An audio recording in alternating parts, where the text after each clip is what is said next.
अस्सलाम वालेकुम प्यारे दोस्तों और बच्चों। आज की कहानी का नाम है अभी दूध के दांत भी नहीं टूटे।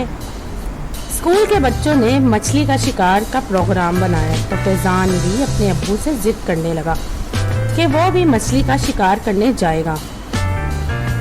तुमने मछली कभी शिकार भी किया है? इसके अब्बू ने पूछा।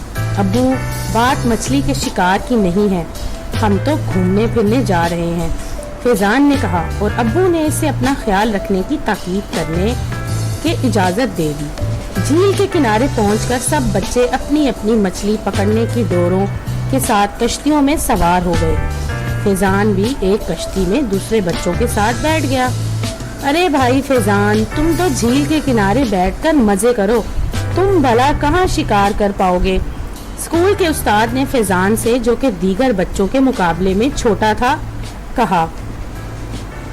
सर, मुझे भी साथ ले चले, मैं अपनी डोर लाया हूँ। फैजान ने जिद की।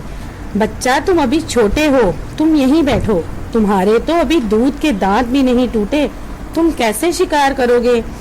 स्कूल के चौकीदार ने फैजान को समझाते हुए कहा, मगर फैजान की जिद के आगे किसी की ना चली।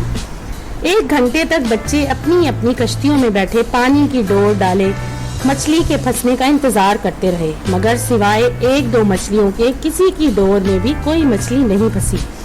मगर हैरत की बात ये थी कि फैजान, जिसको साथ ले जाने से सब मना कर रहे थे, इसकी डोर में 4 मछलियां फंस गईं, जिस पर वो बड़ा खुश था। स्कूल के उस्ताद ने जब फैजान को मछलियों का शिकार करते हुए देखा तो वो कहने लगा, वाकई मछली के शिकार के लिए तजर्बा नहीं, किस्मत का अच्छा होना जरूरी है।